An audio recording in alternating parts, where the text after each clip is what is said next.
Hello, I'm Anni Davey. I've been telling Bible stories to children for many years, and I've got some lovely ones to tell you from the New Testament in this section here. If you want to know about the background, where I got some of the background detail from, you can look it up on the web on truthortradition.com or www.korky.info, where we've written a book called Jesus, Faith and Fact. So it's all in there somewhere, but there's some interesting things here which you may not know. You may think you do know the stories, but wait and see. So let's see what we've got. Hello. Do you like going on picnics? Our family does. It's great fun, isn't it? But you do need a nice day. And the families in this town here called Gerasene like to go on picnics, but they didn't go to a lovely countryside place or down by the river or something. They would go up the hill to the graveyard. I think that's a funny place to have a picnic. But they had very special tombs built that looked a little bit like little Greek temples, and in fact some of them are still there, and my husband's been to see them in the Holy Land years ago now. But people still leave food on tables inside their like little houses, and they still leave food up there for their ancestors to come and eat. They were pagan people. They didn't believe in the God that we know. And so that's why they would go for their picnics, but it wasn't a very happy experience. Sometimes it was very frightening, because there was a man up there who was, well, let's see what he was. He was absolutely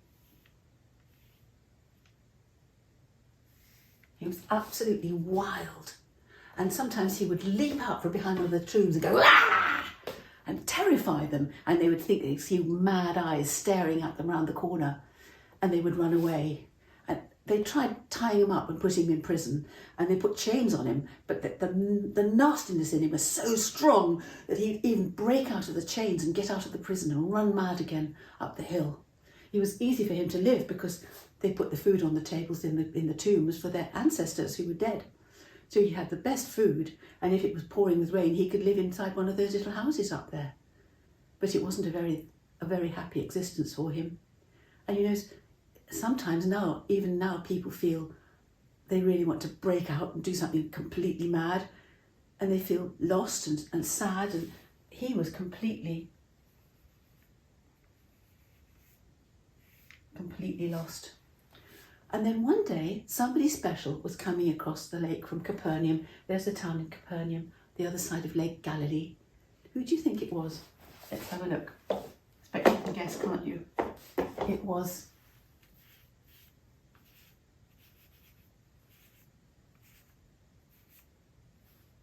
It was Jesus coming. So when Jesus landed, here he is,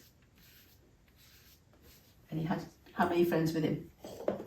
He had 1, 2, 3. How many times have I got to put 3 brushes on the board to make 12? What do you think? Let's have a look. 1, 2, 3, 4 times. You've got 1, 2, 3, 4, 5, 6, 7, 8, 9, 10, 11, 12. Yes, it works, jolly good. There they are. They came ashore.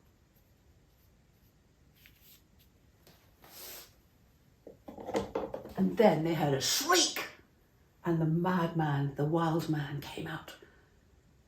But Jesus spoke to him words of such power that all the nastiness in him left, suddenly went out, and it destroyed a whole herd of pigs. And it was quite extraordinary. And Jesus' disciples must have had some spare clothes in the boat, because I forgot to tell you this earlier, but I'm afraid that the man was actually, he didn't wear anything at all, which was even more scary. But they found him something to wear. Well, when the news from the swineherds got out about the destruction of the pigs, the people came out of the town to see what on earth was going on. And they came out with sticks to protect themselves against the wild man. And when they got there, they saw him sitting at Jesus' feet, listening to him, completely calm, with clothes on. And they thought, my goodness, what's happened here? That's amazing. Whoops, that's running a bit, isn't it? I pretend he's got a long beard still. Well, he has. Anyway. So not only was he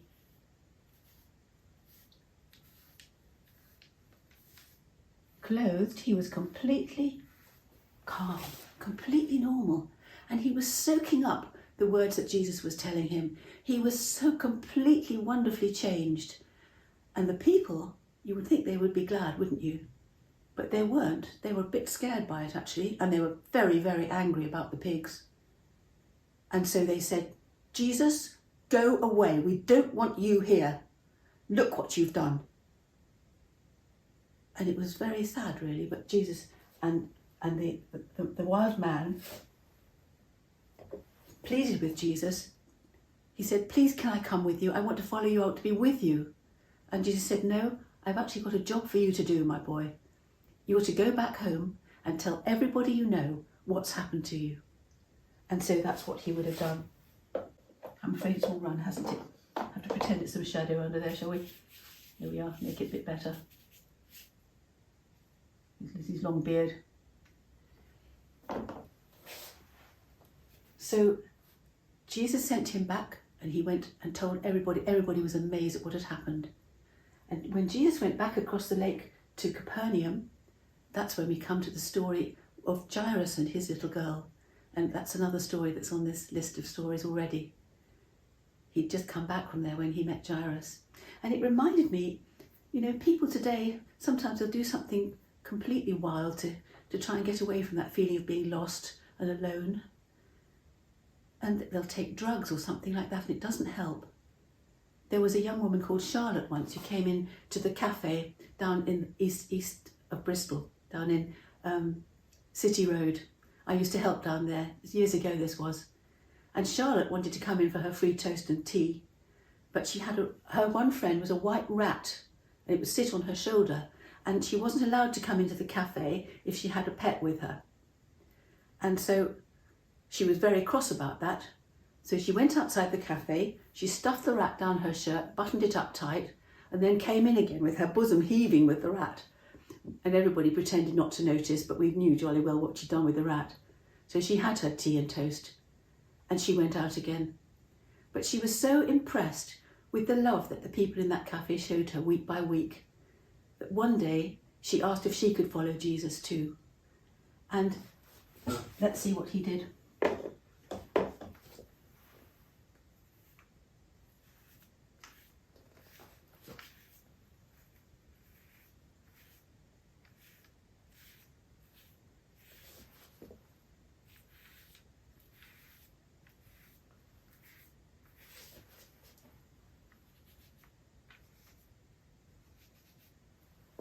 Shall we read it together?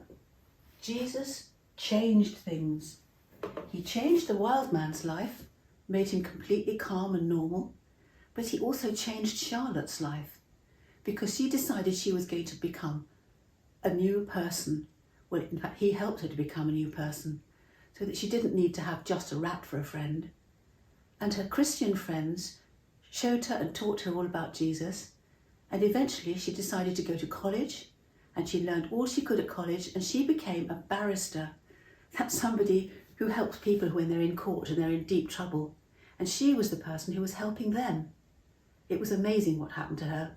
I don't know where she is now, but that was a wonderful story about how Jesus changed her life completely.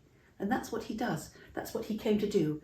The Bible says he came to seek and to save people who are lost. Isn't that fabulous? And that's why I love sharing these stories with you, because I want you to get to know this Jesus as well. He's been such an influence on my life and on the lives of so many of my friends. Our lives are changed because we're following Jesus. So God bless you.